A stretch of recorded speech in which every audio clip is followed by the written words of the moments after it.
I walked into the kitchen. My son's wife was stirring something into my tea. She jumped. "Oh, you're early." I said nothing. That night at dinner, she served everyone the same pot. I watched her. She didn't eat. I asked, "Why aren't you eating?" She went pale. Before we start, let us know in the comments where you're watching from. Don't forget to like, share, and subscribe for more powerful stories. The moment Sarah's face drained of color, I knew something was terribly wrong. But I'm getting ahead of myself. My name is Margaret Thompson, and at 68 years old, I thought I'd seen everything life had to offer. I was wrong. 3 years ago, I buried my husband Robert after 42 beautiful years together. We'd built a life filled with Sunday dinners, baseball games, and the kind of love that weathered every storm. When cancer took him, I thought that was the worst pain I'd ever endure. I had no idea my own son would teach me there was something worse than death: betrayal. I raised 3 children in the house my mother left me, a beautiful Victorian on Maple Street worth more than I ever imagined it would be. David was my middle child, my sensitive boy who wanted to be a doctor since he was 7. I remember the day he came home crying because his classmate's grandfather died from a heart attack. "Mommy, when I grow up, I'm going to save people," he'd said, his little face so serious. I believed him with my whole heart. When David was 17, his father got laid off from the factory. College seemed impossible, let alone medical school.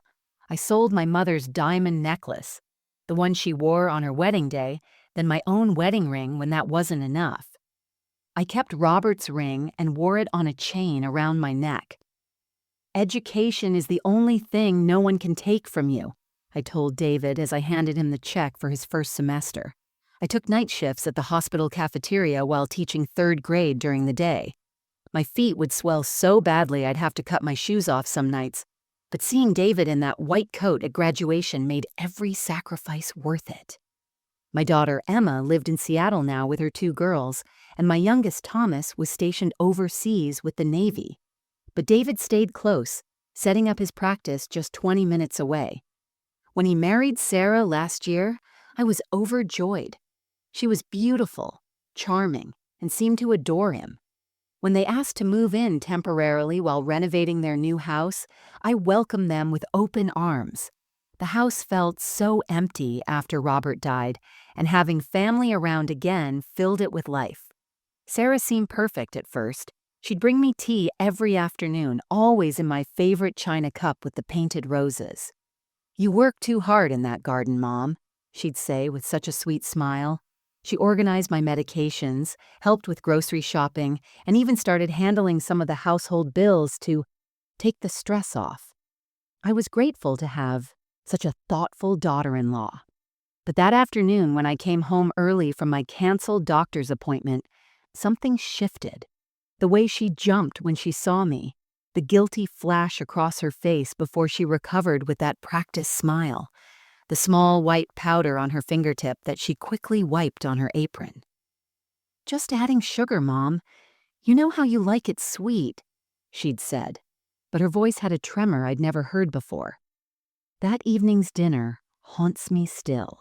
She served her homemade soup, ladling it carefully into each bowl. David ate heartily, complimenting her cooking. I watched her push her spoon around her bowl, bringing it to her lips but never actually swallowing. When I asked why she wasn't eating, the silence that followed felt like it lasted hours. David laughed, breaking the tension, saying she was trying a new diet. But Sarah's pale face told a different story. That was the night I stopped trusting my son's wife. That was the night I started watching. Before that terrible afternoon in the kitchen, my days had found a gentle rhythm that helped me navigate life without Robert.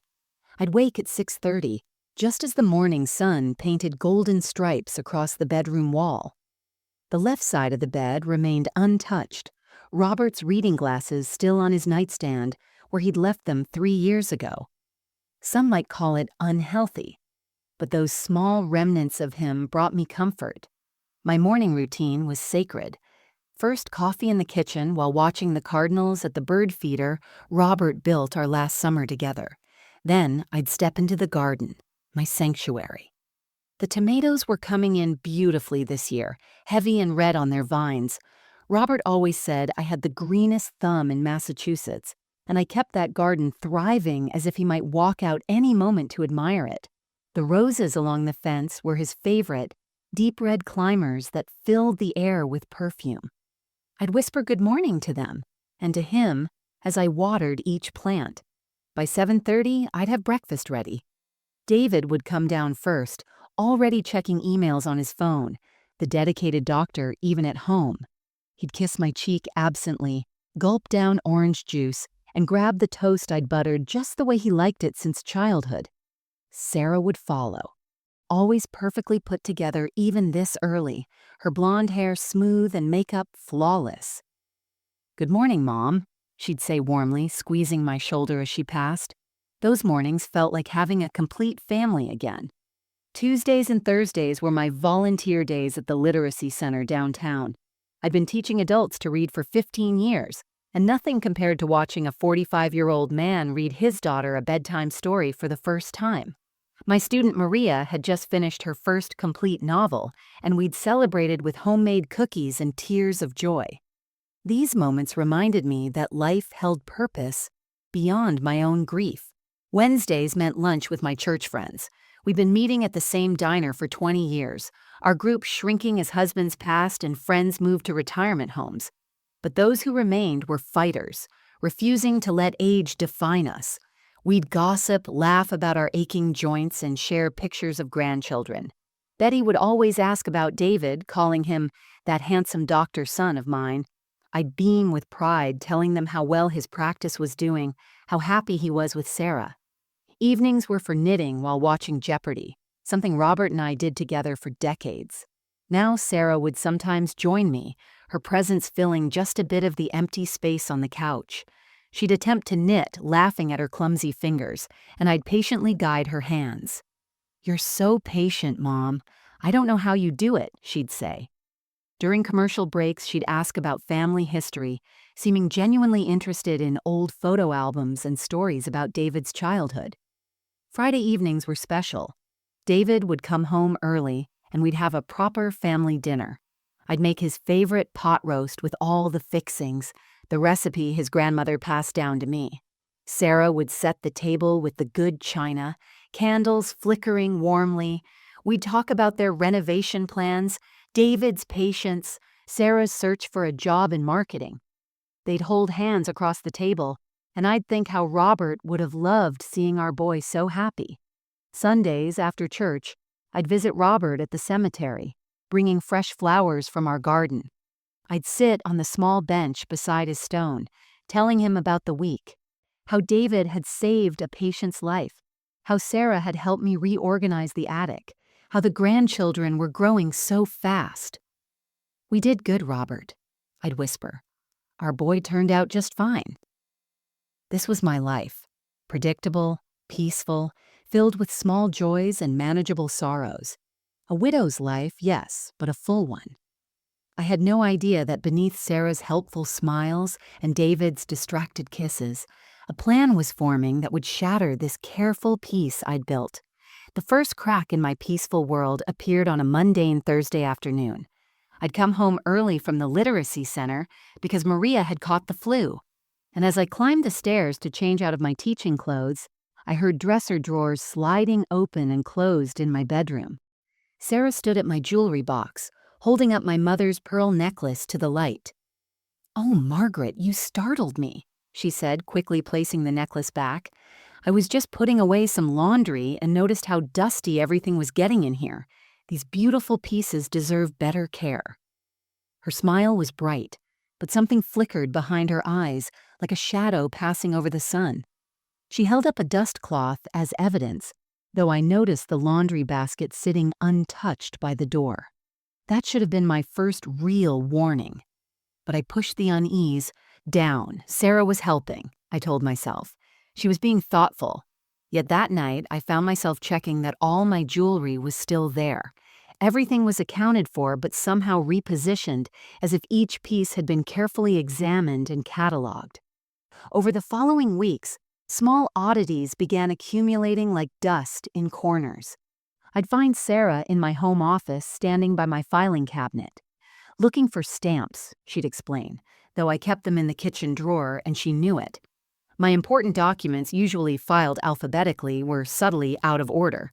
Insurance policies moved to the front, bank statements paper-clipped together. The deed to the house somehow on top of everything else, though I hadn't touched it in years. Then came the questions, casual but persistent. During our evening knitting sessions, Sarah would weave inquiries into our conversations like dropped stitches. "This house must be worth a fortune now," she'd muse, needles clicking. "Have you ever had it appraised?" Or while looking at photo albums, "David mentioned you have life insurance through Robert's old union. That must be such a comfort knowing everything's taken care of." She developed a peculiar interest in my daily routine. "What time is your doctor's appointment next week?" she'd ask, marking it in her phone. "Which pharmacy do you use again? I could pick up your medications to save you the trip."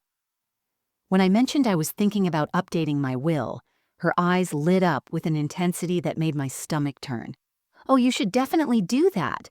David could recommend a lawyer, or better yet, I have a friend who specializes in estate planning." The phone calls started soon after. Sarah would be chatting cheerfully in the kitchen, but the moment I entered, her voice would drop to whispers. She'd turn away, cupping the phone, then quickly end the conversation. "Just my sister," she'd say, but I'd met her sister at the wedding. That woman could talk paint off walls, never whispered in her life. Most unsettling was the tea ritual. Sarah had always made me afternoon tea, a gesture I'd found touching. But now I noticed things. She'd prepare it before I asked, having it ready the moment I came in from the garden. Always my special cup, never any other. She'd watch me drink it with an attention that felt clinical, asking repeatedly if it tasted all right, if I wanted more sugar, if I felt relaxed. "You've been looking tired lately, Mom," she'd taken to saying, studying my face. "Are you sleeping well? Maybe you need something to help you rest better." David would echo her concerns at dinner. "Mom, Sarah's right. You seem a bit run down. Maybe you're doing too much at the literacy center." I caught myself checking locks twice before bed, something I'd never done before. When Betty commented at lunch that I seemed distracted, I laughed it off. "Just adjusting to having a full house again," I said, but the words felt hollow. The truth was, my own home had begun to feel different. Not quite dangerous, not yet, but like standing at the edge of a cliff in fog, unable to see how close you are to the edge. The mind has a remarkable ability to explain away what it doesn't want to see. I became an expert at this self-deception, crafting reasonable explanations for every red flag Sarah waved in my face. Lying in bed at night, I'd stare at the ceiling and lecture myself like one of my third graders caught with an overactive imagination. "Margaret Thompson, you're being ridiculous," I'd whisper into the darkness.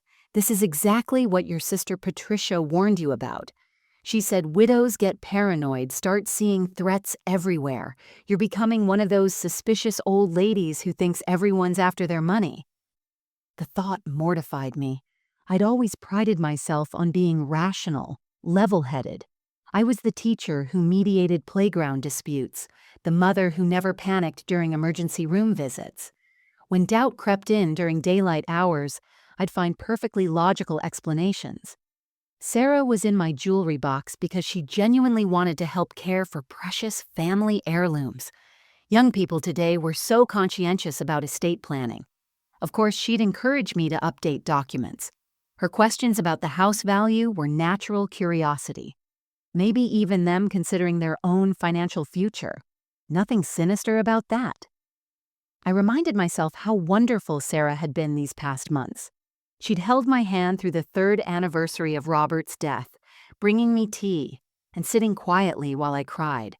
She'd organized a beautiful surprise for my birthday, gathering the whole family when I thought everyone had forgotten. The girl who did that couldn't possibly harbor dark intentions. David wouldn't have married someone capable of what my suspicious mind was suggesting. "You're projecting your grief," I told myself one morning, gripping my coffee mug. You lost Robert, and now you're afraid of losing everything else. You're creating problems where none exist. It made psychological sense. I'd even read about it in one of those senior living magazines at the doctor's office. Elderly people often developed unfounded fears about family members. I refused to become that statistic. The church sermon that Sunday seemed directed at me. Pastor Williams spoke about trust and family, about how love meant believing the best in people. I sat in my usual pew, feeling convicted.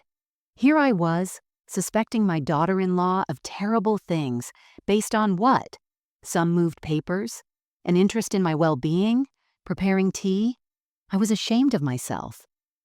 When Sarah squeezed my hand during the final prayer, I squeezed back, silently asking forgiveness for my doubts. I threw myself into normalcy with determination. When Sarah brought my afternoon tea, I drank it gratefully, complimenting the perfect temperature. When she asked about my investments, I openly shared information, proving to myself I wasn't paranoid. I even gave her the spare key to my filing cabinet, demonstrating my trust. The relief on David's face when I did this made me feel even more guilty. He'd sensed the tension, and I was the one causing it with my baseless suspicions. Mom, I'm so glad you and Sarah are getting along so well, David said one evening, hugging me before bed. After Dad died, I worried about you being alone. Having Sarah here to help, it means everything to me. She really loves you, you know. His eyes were sincere, filled with the same earnestness they'd held when he was 10, and promised to take care of me forever. How could I doubt anything connected to this boy I'd raised?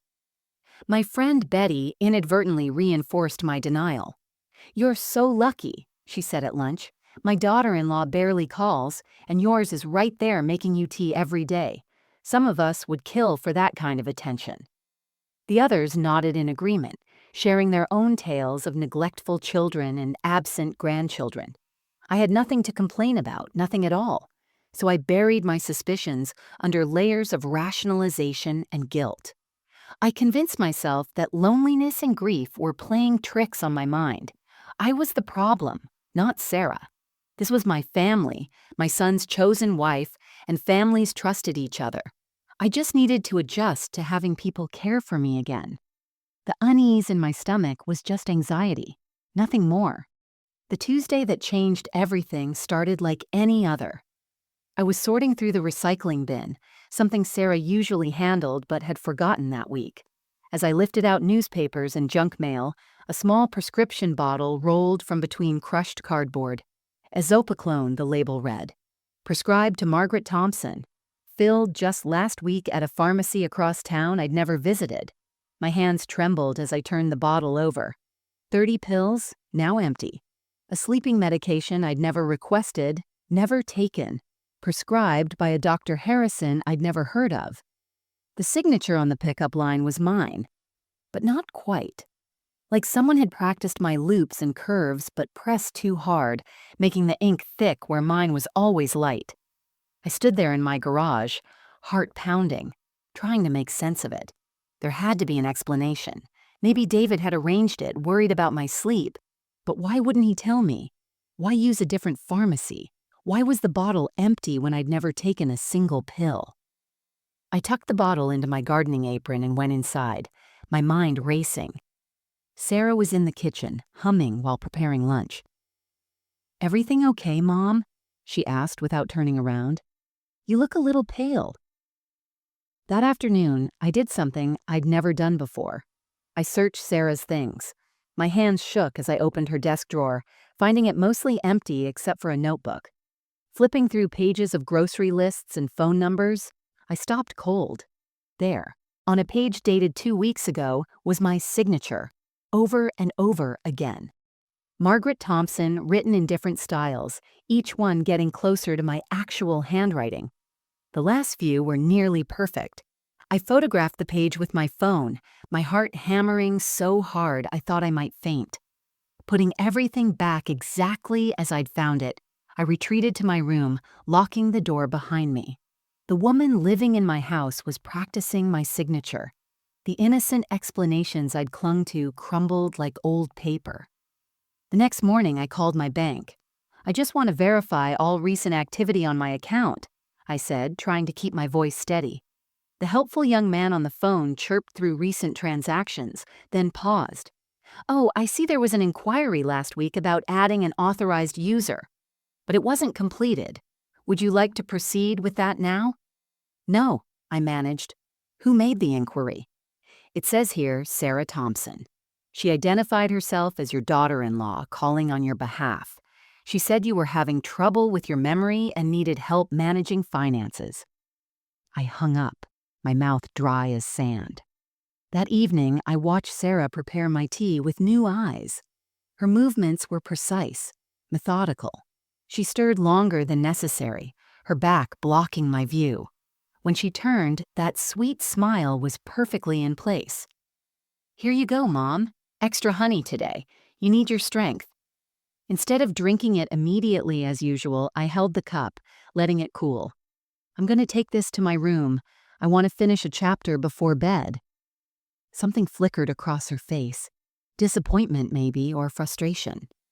Later, after everyone was asleep, I crept downstairs and found my will in the office safe. The document was there, but paper clipped to it was a draft of a new will, one that would leave everything to David, with Sarah as executor if something happened to him. The date on it was next month. All it needed was my signature, one Sarah could now forge perfectly. Standing in my dark office, surrounded by evidence of a betrayal I couldn't yet fully comprehend, I felt the ground shift beneath me. The sweet, helpful daughter-in-law who brought me tea, who called me Mom with such warmth, was planning something terrible. The prescription bottle in my pocket felt like it weighed 1,000 pounds. Those missing pills had gone somewhere, and I was beginning to understand where. The woman I'd welcomed into my home wasn't just dangerous. She was patient, methodical, and living right down the hall from where I slept. My hand shook as I poured the evening tea into the potted fern by the window, watching Sarah from the corner of my eye. She was loading the dishwasher, humming that same tune, believing I was sipping the contaminated drink she'd prepared. For 3 days, I'd performed this charade, pretending to drink while secretly disposing of every drop. The fern was already showing signs of distress, its usually vibrant green fronds developing brown edges. By the 5th day, the plant was dying, its leaves curled inward like arthritic fingers, the soil giving off a strange, medicinal smell. I documented everything with my phone, taking photos from multiple angles. This wasn't fertilizer or sugar Sarah was stirring into my tea. This was poison, slow and deliberate. That Thursday, I drove to a pharmacy 3 towns over, paying cash, wearing sunglasses like some criminal. "I found this prescription bottle," I told the pharmacist, an older woman with kind eyes. "But I'm concerned because I never ordered this medication." She examined it carefully, then typed something into her computer. Her frown deepened. "Mrs. Thompson, this prescription was filled using your insurance, but I'm seeing multiple red flags. This dosage is extremely high for someone your age, and Dr. Harrison's license shows he's a psychiatrist who specializes in severe dementia patients. Have you been diagnosed with cognitive decline?" "No," I whispered. "I've never even met Dr. Harrison." "Ma'am." She leaned forward, lowering her voice. "Someone is getting powerful sedatives using your name. Mixed with other substances, these could cause serious confusion, memory loss, even hallucinations. You need to report this immediately." But I couldn't. Not yet. Because I needed to know if my son, my David, was part of this.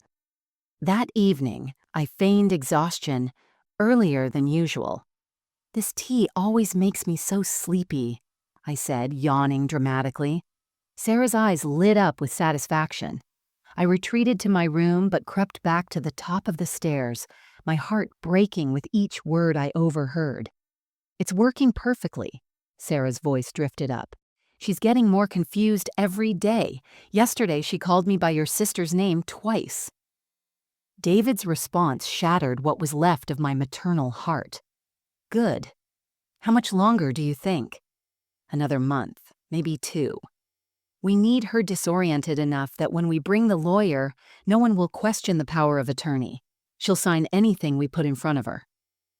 The practice can't hold out much longer than that, David said, and I heard the clink of ice in a glass. The creditors are circling. If we don't get access to her account soon, we'll lose everything.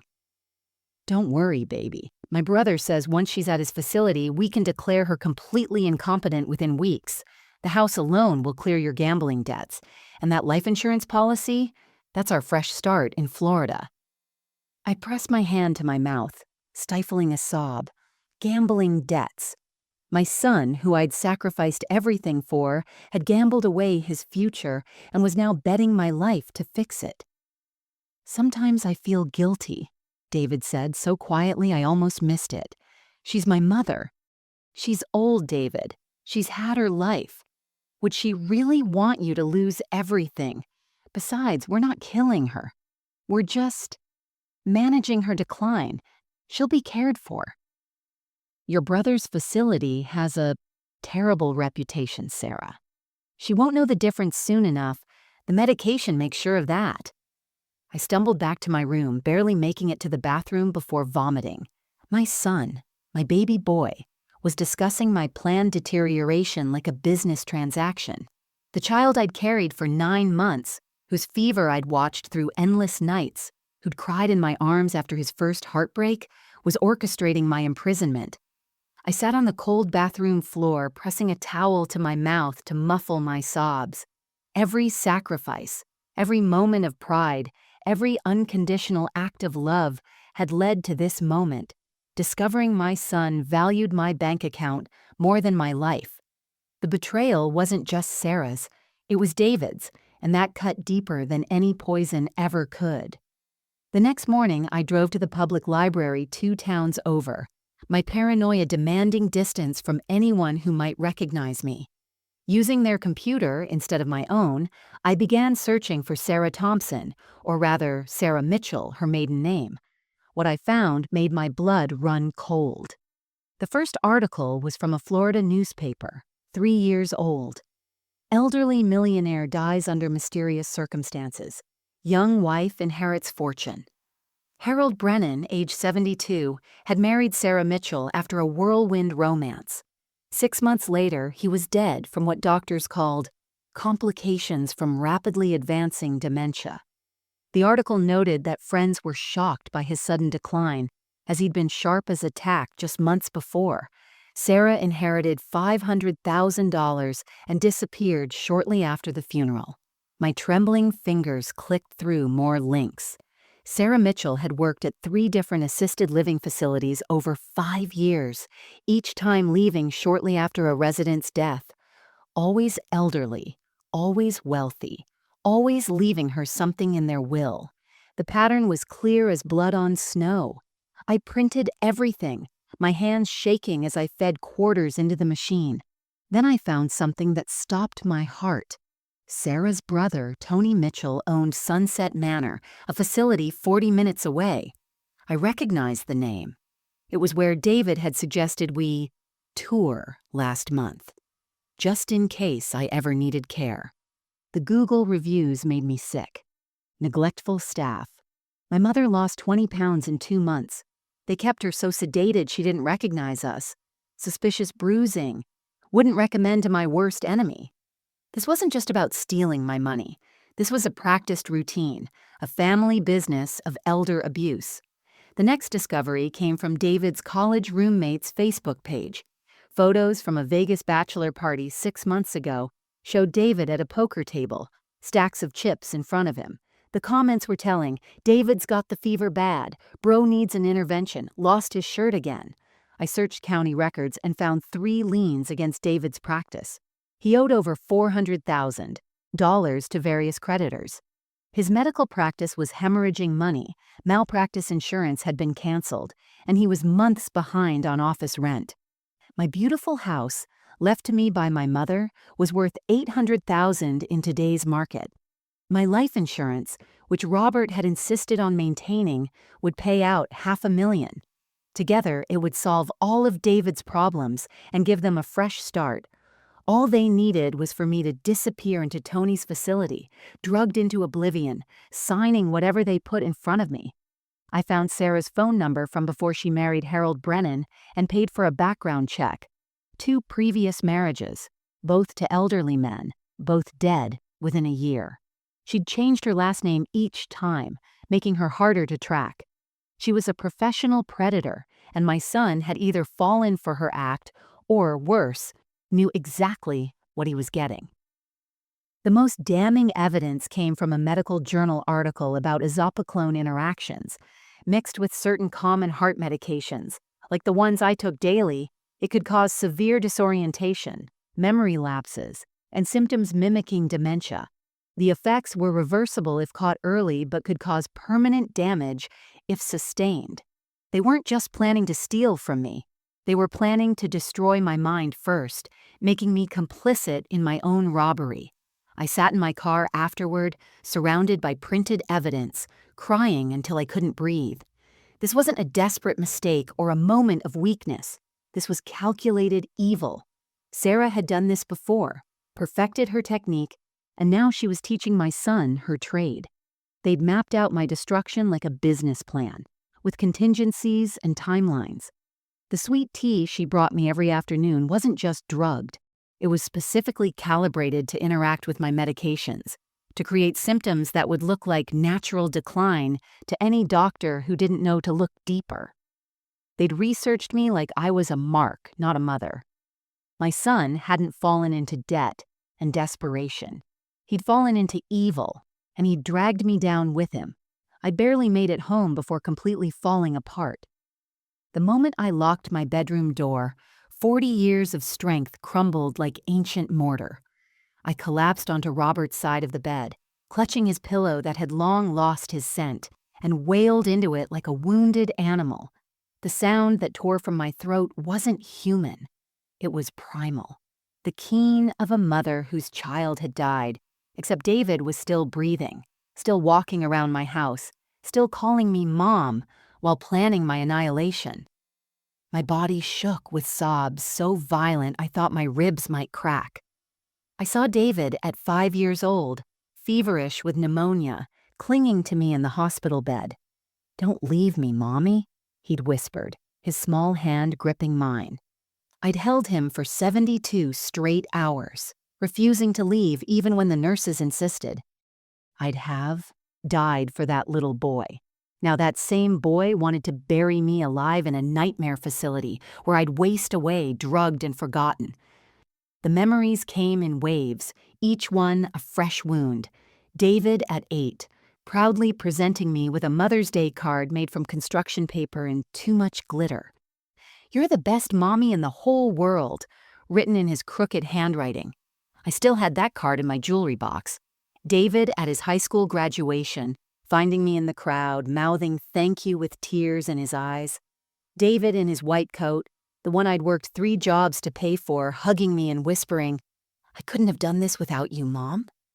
Where had that boy gone? When had my sensitive, caring son transformed into this monster wearing his face? I crawled to the bathroom and vomited until nothing came up but bile. In the mirror, I looked like a ghost. My face was blotchy and swollen, my eyes bloodshot. This was what betrayal looked like. This was what a mother looked like when she realized she'd given birth to someone capable of matricide by medication. I found myself on the floor, looking at a photo from last Christmas. The whole family gathered around the tree, David's arm around me, Sarah smiling beside him. We looked so happy. I'd been so grateful that despite my widowhood, I still had family. Now I realized I'd been harboring my own killers, feeding them, loving them, while they plotted my destruction. The cruelest part was how they'd weaponized my love. Every cup of tea I'd accepted was because I trusted them. Every document I'd shown Sarah was because she was family. Every sacrifice I'd made for David had just funded the gambling addiction that now made me a target. My love had been turned into a weapon against me. I thought about Robert, how horrified he would be. He'd never fully trusted Sarah, I realize now. "Something about her smile," he'd said once. It doesn't reach her eyes.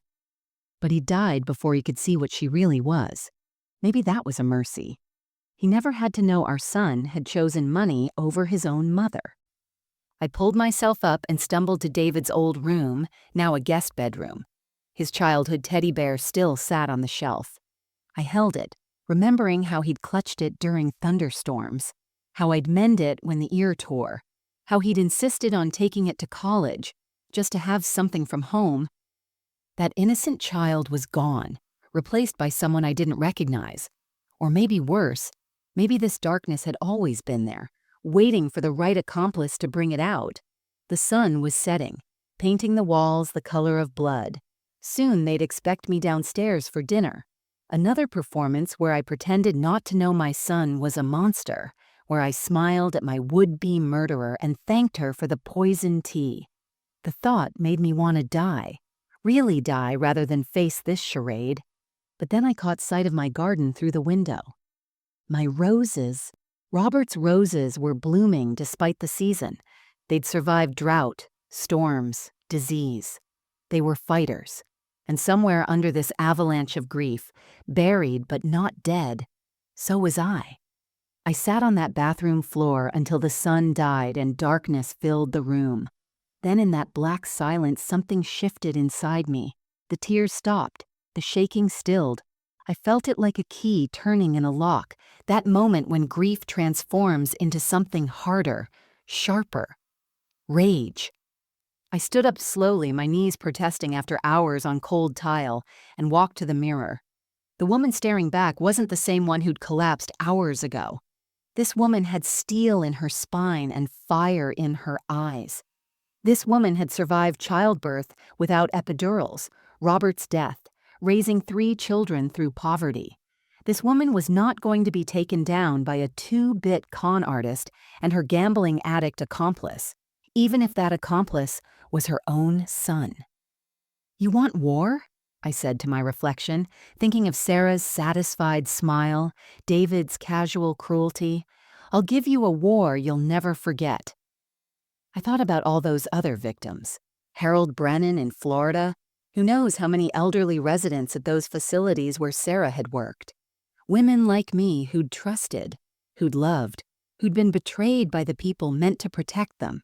They deserved justice. Future victims deserved protection, and I deserved revenge. Robert's voice seemed to whisper in my ear, that thing he used to say when I doubted myself. "Margaret Thompson, you're tougher than a $2 steak and twice as hard to swallow." He was right. I'd been acting like prey when I was born a predator. I'd taught in inner-city schools for 30 years, faced down violent parents, budget cuts, and administrative incompetence. I'd survived cancer at 45, a car accident at 50, and widowhood at 65. 2 criminals in my guest bedroom weren't going to be my ending. I pulled out the printed articles about Sarah's past victims and spread them across my bed. Harold Brennan had no children to fight for him. The nursing home residents had been forgotten the moment they were buried. But I was still breathing, still thinking clearly despite their poison tea. And I had resources they didn't expect. A teacher's pension might not be much, but a teacher's network was vast. I had former students who were now lawyers, police officers, judges. I had 40 years of favors to call in. The decision crystallized like ice forming on a window. I wouldn't just stop them. I would destroy them so completely that they'd never be able to hurt another elderly person again. I would be the last victim Sarah ever tried to con, the last mother David ever betrayed. I went to my closet and pulled out the lockbox Robert had installed, the one even I had almost forgotten about. Inside were emergency cash, copies of important documents, and something else. The small recorder Robert used for his insurance work. It still worked, the red light blinking when I tested it. Tomorrow I would start recording everything. Every conversation, every admission, every single incriminating word. My phone buzzed with a text from David. "Mom, dinner's ready. Sarah made your favorite soup." The casualness of it, the performance of normalcy while plotting my demise, made my resolve harder than diamond. I would sit at that table. I would eat their food and smile at their jokes. I would play the part of the declining old woman they expected to see. But every moment, I would be gathering evidence, building my case, preparing for war.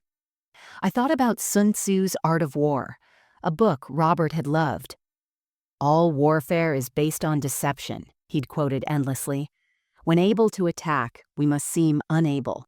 When using our forces, we must seem inactive." They thought I was weak, confused, easily manipulated. That misconception would be their downfall. Standing there in my bedroom, I made a promise to myself, to Robert's memory, to every victim who couldn't fight back. Sarah thought she'd found another easy mark. David thought his mother's love made her blind. They were about to learn that Margaret Thompson didn't survive 68 years by being anyone's victim. I straightened my clothes, fixed my face, and prepared for battle. The war started now. The next morning, I began my counteroffensive with military precision. While Sarah slept in and David left early for what remained of his practice, I drove to my cousin James's law office in Boston. James had been a prosecutor for 30 years before starting his own practice, and more importantly, he despised David. "That boy always had a hungry look," he'd told me at Robert's funeral, "like the world owed him something." "I need your help, James," I said, laying out every piece of evidence on his mahogany desk. "But this has to stay between us until I'm ready." His face grew darker with each document he read. "Jesus Christ, Margaret, your own son?" When I nodded, unable to speak, he pulled me into a hug. "We're going to nail them to the wall, both of them." James helped me set up a new bank account they couldn't touch, transferring small amounts that wouldn't trigger suspicion. He arranged for a private investigator to dig deeper into Sarah's past and installed a hidden camera system in my home that fed directly to a cloud server only we could access. "The cameras are motion activated," he explained, "hidden in smoke detectors, picture frames. They'll never know." The recorder became my constant companion. I sewed a small pocket into all my sweaters, keeping it running whenever Sarah or David were near. Within 3 days, I had Sarah on tape, describing exactly how much Esopiclone she was putting in my tea, David discussing which items to sell from the house first, and both of them laughing about how out of it I'd seemed the night before. I played my part perfectly. I started, forgetting small things, where I put my glasses, what day it was, names of distant relatives. I watched Sarah's eyes light up with satisfaction each time I appeared confused. "Poor Mom," she'd coo to David. "I think we need to consider getting her help soon." The camera captured her smile after she said it, predatory and cold. At the library, I researched Esopiclone extensively and learned something crucial. The drug could be detected in hair follicles for up to 90 days. I carefully collected hair from my brush each day, sealing it in dated envelopes that James kept in his safe, evidence of long-term poisoning that would hold up in court. I reached out to Harold Brennan's daughter in Florida, tracking her down through social media. She broke down crying when I explained what was happening. "I knew something was wrong," she sobbed. "Dad was sharp until he met her. I have all his medical records, his journals. I'll testify, Mrs. Thompson. I'll help you get justice for both of them." The private investigator uncovered more than we'd hoped. Sarah had 2 warrants in other states under different names, both for elder fraud. Tony's facility had numerous complaints filed with the state that mysteriously disappeared after generous donations to certain officials' campaigns. David had borrowed money from dangerous people, including someone connected to organized crime who was growing impatient. I changed my will secretly, leaving everything to charity except for $1 each to David and Sarah, specifically noting it was more than they deserve. James arranged for it to be read publicly, maximizing their humiliation. The house would become a shelter for abused elderly. The life insurance would fund scholarships for underprivileged students. Every penny they'd counted on would slip through their fingers. The masterstroke came when I contacted the FBI's Elder Fraud Division. Sarah crossing state lines to commit fraud made it federal. Agent Martinez, a former student of mine from 20 years ago, now worked in their Boston office. "Mrs. T," she said, her voice hard with anger, "we've been trying to catch Sarah Mitchell for 3 years. You're giving us everything we need." I scheduled my final performance for Thanksgiving, when the entire family would gather. 23 relatives, including my other children, would witness their exposure.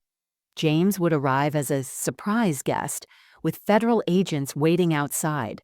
The cameras would capture everything. Local news, tipped off by an anonymous source, would be positioned nearby. I was ready. They thought they were wolves, and I was a sheep. They were about to discover I was the shepherd, and Judgment Day was coming. Thanksgiving arrived with a crisp November chill that seemed fitting for what was about to unfold. I woke at dawn, my heart pounding with anticipation and dread. This would be the last morning Sarah and David would wake in my home as free people. The turkey was already thawing 25 pounds of tradition that would witness the destruction of my family as I knew it. Sarah bustled around the kitchen with unusual energy, humming that same tune that now made my skin crawl. "Big day, Mom," she chirped, pulling out my china, the set my mother had left me. "I want everything to be perfect." Of course she did. She'd been increasing the dosage in my tea for the past week, preparing for what she and David called the announcement, their plan to suggest I needed full-time care in front of the entire family. "Emma called," David said, entering the kitchen already dressed in his best sweater, the one I'd bought him last Christmas. "She and the kids will be here by 2. Thomas's flight lands at noon." My other children coming to what they thought was a normal family gathering, not knowing they were about to witness their brother's arrest. I played my part flawlessly. I called Sarah by the wrong name twice. I asked David 3 times what day it was. I stared at the turkey as if I'd forgotten how to prepare it, letting Sarah take over with barely concealed glee. "Why don't you rest, Mom?" she suggested sweetly. "You seem tired. I've got this." The camera in the kitchen smoke detector captured her adding something extra to the stuffing she set aside specially for me. By 1 o'clock, cars began filling the driveway. My sister Patricia arrived first, her face creasing with concern when she saw me. I'd warned her just enough to ensure she'd pay attention, but not enough to spoil the revelation. "Just watch Sarah," I'd whispered on the phone. "Really watch her." Emma burst through the door with her daughters, their laughter filling the house with an innocence that made my heart ache. She hugged me tight, whispering, "You okay, Mom? You sounded strange on the phone." I wanted to tell her everything, to warn her, but I just held her close and said, "After dinner, sweetheart. Everything will make sense after dinner." Thomas arrived in his Navy dress uniform, looking so much like Robert it took my breath away. He studied David with narrowed eyes, that military intuition sensing something off. When Sarah offered him tea, he declined. "I'll stick with coffee," he said slowly, "the kind I make myself." Smart boy. He'd always been the observant one. The house filled with cousins, aunts, uncles, their children. 23 members of the Thompson and Mitchell families, not counting Sarah and David, gathered in my home. Sarah had strategically placed my special plate at the head of the table, the drugged stuffing already portioned out. David kept checking his watch, waiting for James, who he expected would validate their power of attorney plans. "Where's Cousin James?" Patricia asked. "He never misses Thanksgiving." "He's coming," I said, my voice deliberately shaky. "He's bringing some papers, important papers." Sarah and David exchanged satisfied glances. They thought I meant the documents they'd been preparing, the ones that would hand over control of my life. As we gathered around the extended dining table, Sarah insisted on saying grace. The irony of this woman who'd poisoned me for months, thanking God for our blessings, made bile rise in my throat, but I bowed my head, adding my own silent prayer. "Give me strength for what comes next." The doorbell rang just as Sarah finished carving the turkey. "That must be James," David said, practically jumping from his seat. "I'll get it." He was so eager for what he thought was coming. Sarah placed the plate of drugged stuffing in front of me with a smile that would have looked loving to anyone who didn't know better. "Before we eat," Sarah announced, her voice carrying over the chatter, "David and I have something important to discuss about Mom's future." The room fell silent. This was it. The moment before the storm. David returned to the dining room with James, whose face was granite hard with barely controlled fury. Behind him stood two more figures that weren't expected. Agent Martinez in her FBI windbreaker and Detective Reynolds from the local police. The room went silent, forks suspended midair, children's laughter dying in their throats. "What's going on?" Sarah's voice pitched high, her careful composure cracking like ice under pressure. She stood abruptly, the carving knife still in her hand. I rose from my chair, steady as a rock, my voice clear and strong, not a trace of the confusion I'd been feigning. "What's going on, Sarah, is justice. Sit down and put the knife down. Your performance is over."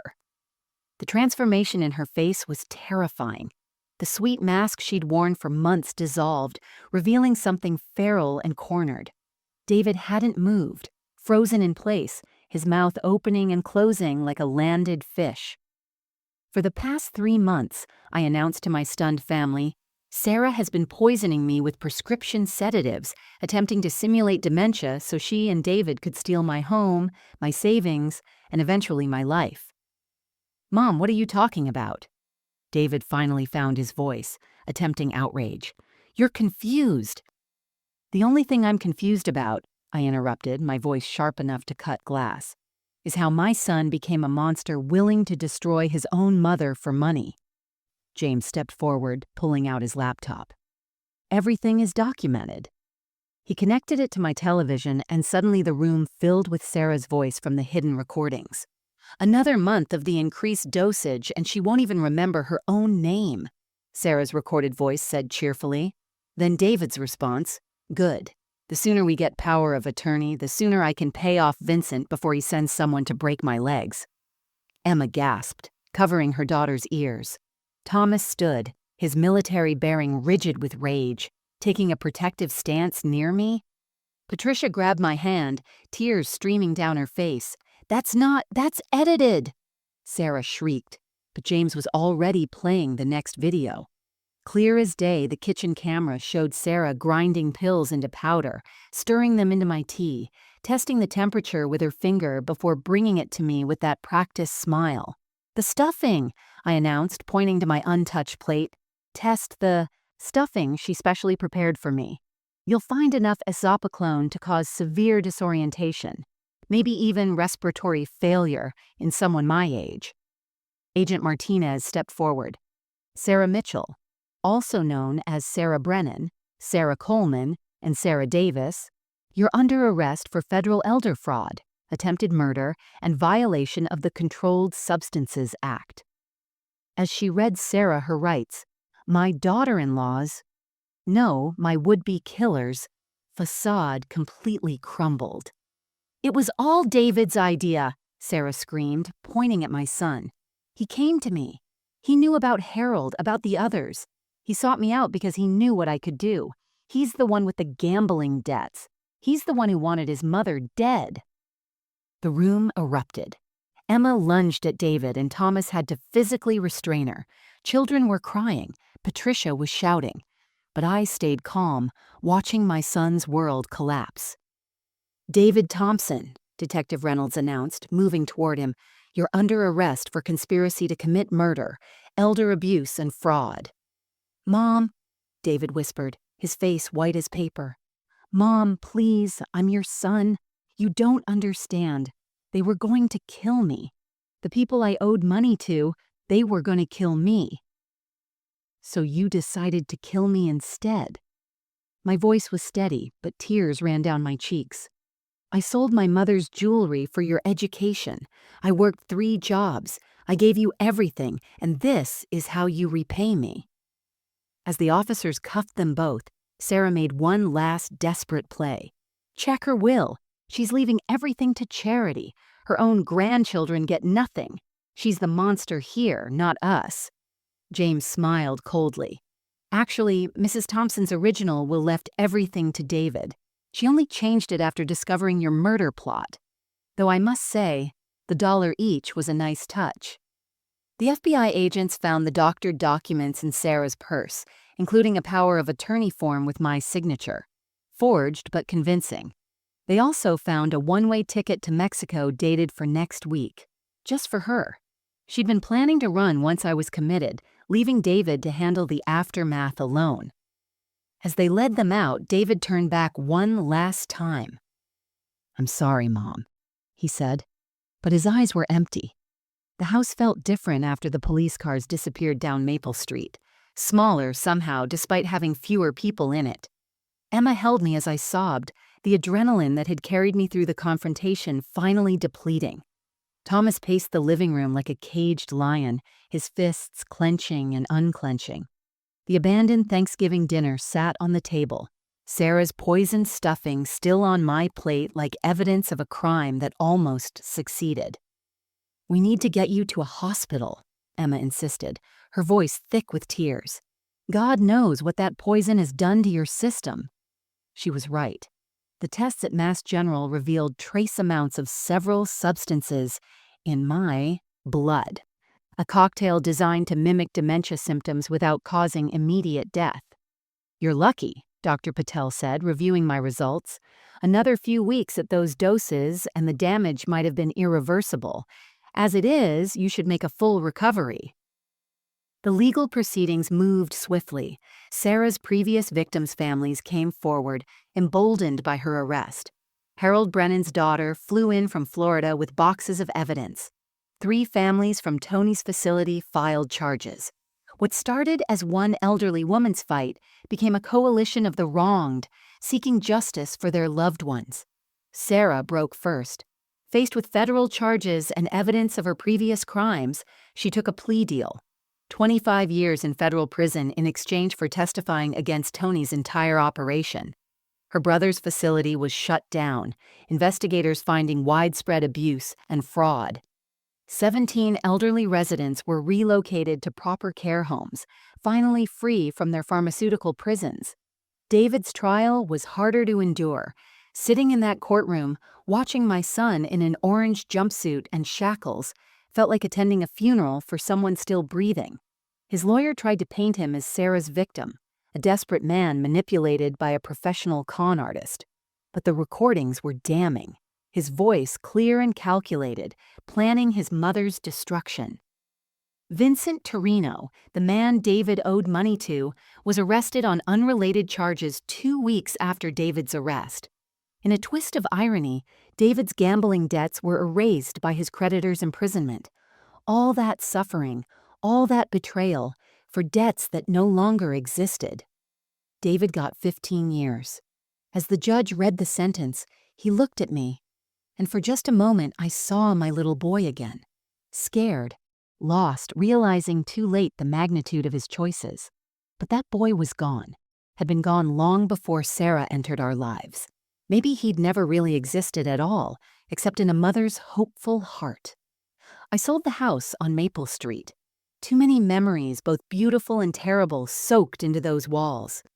Emma helped me find a small condo near her in Seattle, with a view of the water and a garden plot on the roof.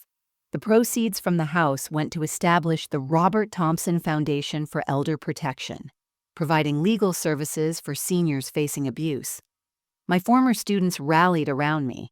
Agent Martinez personally oversaw Sarah's case, ensuring she couldn't plea down further. The Literacy Center named their new wing after me. Funded by an anonymous donor I suspect was James.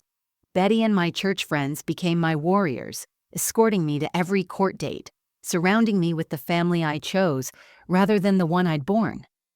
Thomas took extended leave from the Navy to help me relocate. As we packed Robert's things, he held me while I cried over David's baby pictures. "He made his choice, Mom," Thomas said softly. "You didn't fail him. He failed you." 6 months after that horrific Thanksgiving, I stood in my new garden planting the roses I'd brought from Robert's garden. The Seattle rain was gentle, nothing like Massachusetts storms. Emma's daughters helped, their chatter filling the space where sadness might have settled. My granddaughter Lucy, only 7, looked up at me with serious eyes. "Grandma, you're brave," she said simply, like a superhero. I wasn't a superhero. I was a survivor. A mother who'd lost a son not to death but to greed. A widow who'd refused to become a victim. A woman who'd learned that sometimes the strongest thing you can do is admit you raised a monster and love yourself anyway. The morning sun streams through my Seattle window now, painting golden squares across my small kitchen table. It's been 2 years since that Thanksgiving that changed everything. 2 years since I learned that the people we love most can harbor the darkest intentions. 2 years since I chose survival over sentiment. I still make tea every afternoon, but now I prepare it myself, savoring each sip without fear. Sometimes my hands shake when I lift the cup, not from poison, but from the memory of it. The doctors say the physical effects have mostly faded, though I still get tested every 6 months. The psychological scars run deeper. Trust, once shattered by your own child, doesn't rebuild easily. Emma visits every Sunday with her girls. We bake cookies and tend the rooftop garden together. Last week, Lucy asked if Uncle David would ever come to Christmas again. I told her the truth in words a 9-year-old could understand. Sometimes people we love make choices that take them away from us. We can still love who they used to be while protecting ourselves from who they've become. I received a letter from David last month. 15 pages of apologies, explanations, and blame. Everyone's fault but his own. Sarah corrupted him. The gambling addiction controlled him. The debt terrified him. I read it once, then filed it away. Perhaps someday I'll forgive him. Perhaps not. Forgiveness isn't required for moving forward. He's my son, and I'll always love the baby I held, the child I raised. But the man he became? That man tried to erase me for money. Some betrayals cut too deep for reconciliation. Sarah never writes. I heard through the legal grapevine that she's teaching literacy in prison, an irony that isn't lost on me. She's apparently found religion, claims redemption, speaks at prison ministries about the danger of greed. I wonder if her victims haunt her dreams the way she still sometimes haunts mine. I wonder if Harold Brennan's face appears when she closes her eyes. The Robert Thompson Foundation has helped 47 elderly victims of family fraud in its first year. Each case breaks my heart and strengthens my resolve. A grandfather whose nephew drained his accounts, a widow whose daughter-in-law isolated her from friends while stealing her Social Security, a veteran whose son convinced him he had Alzheimer's when his mind was sharp as ever. The patterns are always the same. Trust exploited, love weaponized, age used as a weapon against those who should be revered. I speak at senior centers now, warning signs to watch for, resources to call. Your family should be your sanctuary, I tell them. But sanctuaries can be invaded. Love freely but verify quietly. The person making your tea might be the one poisoning it. Some think I'm paranoid. Then they hear my story, see the evidence, and their faces change. How many Sarahs are out there, stirring something extra into their elderly relatives' drink? How many Davids, choosing greed over gratitude? The hardest truth I've learned is this. Evil doesn't always come from strangers in dark alleys. Sometimes it sits at your dinner table, calls you mom, and smiles while planning your destruction. The warning signs are there if you're willing to see them. That sudden interest in your finances, the unexpected helpfulness with your legal documents, the tea that always makes you tired, the concerned conversations about your confusion when your mind is clear. But here's what I want you to remember. You are not powerless. Age doesn't make you prey. Loneliness doesn't make you weak. If something feels wrong, it probably is. That instinct that's kept you alive for 60, 70, 80 years, trust it. That whisper in your gut that says danger, listen to it. I was lucky. I caught them before the damage became permanent. I had resources, education, and a cousin who believed me. Not everyone has those advantages, but everyone has the right to safety, dignity, and justice, regardless of age. So I ask you this: what would you do if you discovered someone you loved was slowly poisoning you? Would you have the strength to fight back? Would you recognize the signs before it was too late? If you're watching this and something resonates, if someone in your life is showing these signs, don't wait. Document everything. Tell someone you trust outside your immediate family. Contact the Elder Abuse Hotline. You're not paranoid. You're not imagining things. You're protecting yourself. And if you know an elderly person who seems to be declining rapidly, who's become suddenly confused, whose family member is overly helpful with finances, ask questions. Check on them. Be the advocate they might desperately need. Share this story, not for me, but for the next Margaret Thompson who's about to accept a cup of tea from someone she trusts. For the next Harold Brennan who won't survive to tell his tale. For every elder whose love is being used against them. What happened to me wasn't about old age or vulnerability. It was about greed, pure and simple. And greed doesn't discriminate. It just looks for opportunity. Tell me in the comments, have you noticed warning signs in your own family? What would you do in my situation? Subscribe for more stories of survival, strength, and the courage to fight back at any age. Because your story isn't over until you say it is.